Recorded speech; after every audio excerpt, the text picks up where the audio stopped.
그럼에도 불구하고 제자들이 지금 또 와서 이런 이야기를 하고 있는데 그들에게 분명하게 이야기합니다.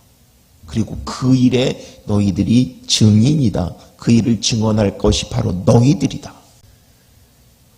오늘 요한복음에만 나오는 독특한 자료, 독특한 이야기가 하나 있습니다.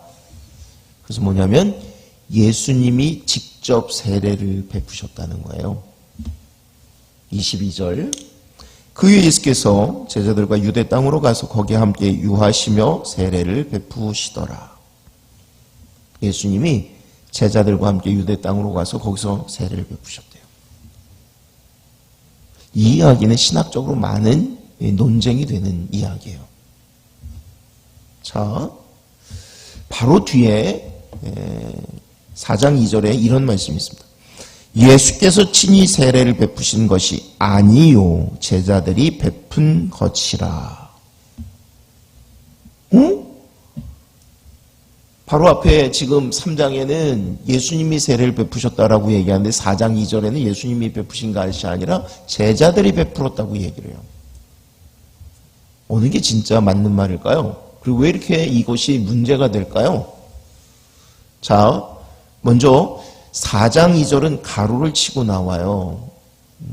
제가 여러분들에게 말씀드린 적이 있는데 이거는 사본이 많은 사본인데 어떤 사본에는 이렇게 기록이 되어 있습니다 라고 하는 거예요. 그런데 가로를 굳이 친 이유는 그런데 이거를 딱 맞다고 얘기하기는 어렵습니다 라고 하는 거예요. 그런데 우리가 지금 읽었던 3장에는 명확하게 예수님이 세례를 베푸셨고 또 세례요한의 제자들이 와서 예수님이 세례를 베푸신다고 증언을 하고 있어요. 그러니까 굳이 예수님이 세례를 베푼 것과 아닌 것이 우리는 지금 논쟁을 하지만 명확한 것은 예수님이 요한복음에서는 세례를 베푼 것이 맞다고 보는 거예요. 그럼 한번 보세요. 여러분, 내가 누군가에게 세례를 받는데 예수님께 세례를 받았어요. 그럼 특별할까요? 특별하지 않을까요? 특별하죠. 제가 군생활할 때 이런 일이 있었습니다. 고참하고 보초를 서고 있는데 그 보참이 제게 이렇게 묻는 거예요. 야, 성일아, 내가 이제 논산 훈련소에서 세례를 받은 적이 있어. 난 크리스천이 아닌데 잡혀가서 받아서 기분 나빠.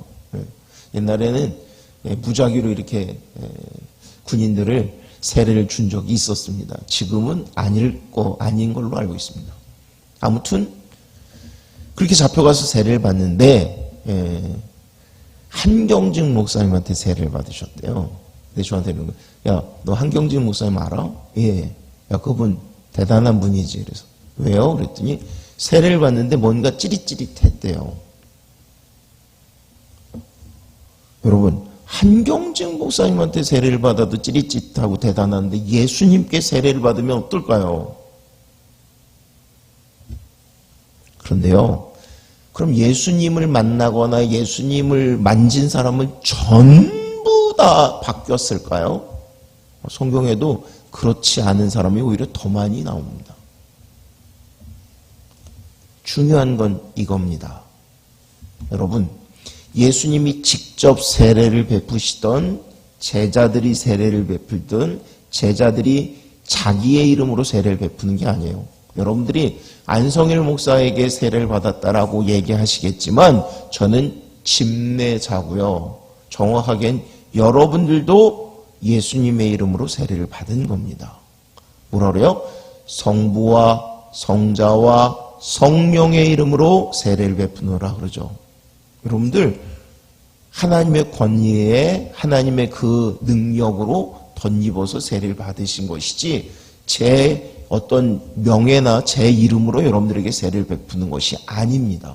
그러므로 우리는 전부 동일한 세례를 받은 자들입니다. 자, 이렇게 세례를 베푸는데 문제가 생겼어요.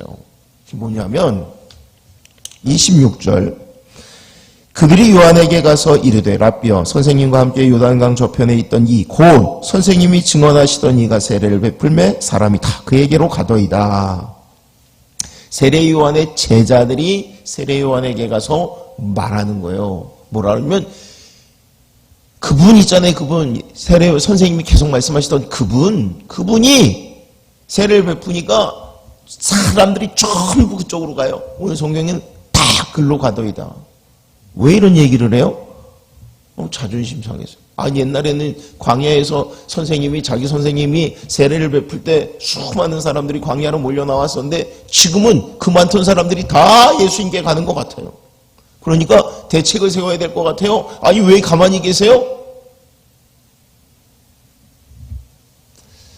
우리가 누구를 따른다라고 하는 것은 그 사람의 어떤 다른 것이 아니라 그분의 가르침을 따르는 거예요. 가르침. 그런데 오늘 본문의 세례 요한의 제자들이 뭐라고 얘기했냐면 선생님이 말씀하시던 그분. 그러면 그 제자들도 예수님에 대해서 세례 요한을 통해서 들었어요. 그럼에도 불구하고 지금 자기들이 뭘 하고 있는지 뭘 시기하고 있는지 모르고 있는 거예요. 여러분들이 우리 교회 와서 영등포 중앙교회에 와서 안성일 목사의 가르침을 받는 거는 안성일이 아니라 예수님을 따르는 거예요. 예수님을 따르는 거예요. 예수님의 가르침을 받는 거예요. 이 세례 요한의 제자들이 이걸 명확히 알았다면 이런 말을 하지 않았겠지요. 근데 그들은 여전히 인간적인 욕심, 인간적인 시기, 인간적인 질투가 나서 선생님께 이런 질문, 이런 말을 하고 있는 것입니다.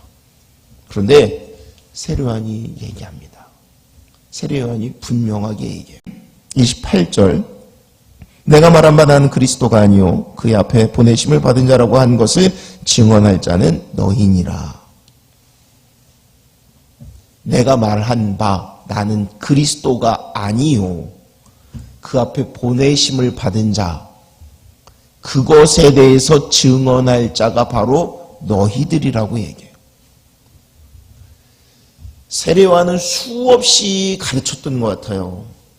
나는 그리스도가 아니라고. 나는 단지 그 앞에 보내심을 받은 자라고. 그럼에도 불구하고 제자들이 지금 또 와서 이런 이야기를 하고 있는데 그들에게 분명하게 이야기합니다. 그리고 그 일에 너희들이 증인이다. 그 일을 증언할 것이 바로 너희들이다. 오늘 우리가 이 말씀을 읽는 것은 그 제자들, 세례 요한의 제자들이 그것을 분명히 증언했기 때문에 우리가 이 말씀을 읽고 있는 거죠. 오늘 우리는 내가 있어야 할 자리, 내가 해야 할 것을 잘 알아야 됩니다. 근데 우리는 간혹 이것을 몰라요. 여러분, 예수님과 세례 요한이 있을 때에는 세례 요한이 예수님을 인정해야 되고 그분의 앞길을 열어야 되는 것은 당연한 것 같죠. 거의 하나님이신데. 아니요. 오늘 우리가 사는 세상에도 그래요. 앞선 세대는 뒤에 오는 세대를 세워줘야 합니다.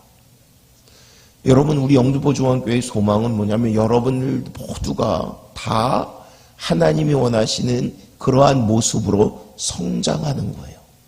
그리고 저는 물러가는 겁니다. 이게 하나님이 원하시는 기쁨이고 감격인 거예요. 여러분들이 거룩하고 성결한 신앙인으로 사는 것, 예수님의 가르침을 따라서 온전하여 지는 것, 이게 하나님이 원하시는 기쁨이에요. 29절 신부를 취하는 자는 신랑이나 서서 신랑의 음성을 듣는 친구가 크게 기뻐하나니 나는 이러한 기쁨으로 충만하였노라. 성경에는 신랑 신부에 대한 이야기가 참 많아요.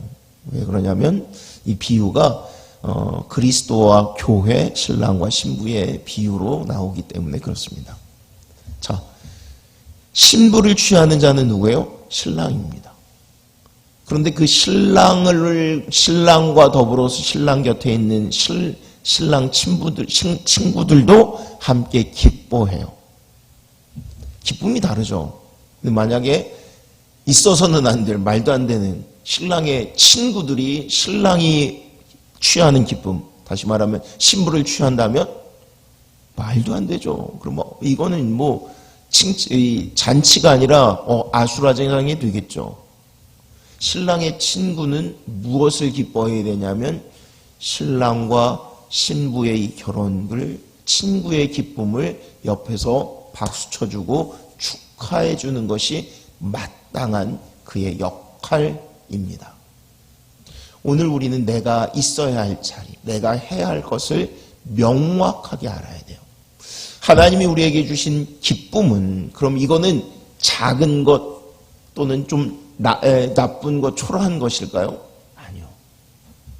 우리의 각자에게 주어진 기쁨, 사역이 있습니다. 오늘 세례요한이 자기의 역할과 자기의 사명을 분명히 알았기에 그것이 아름답고 하나님의 뜻을 이루었던 것처럼 오늘 우리가 내 삶의 자리에서 하나님이 원하시는 것들을 이루는 삶, 하나님의 영광을 올려드리는 것인 줄 압니다.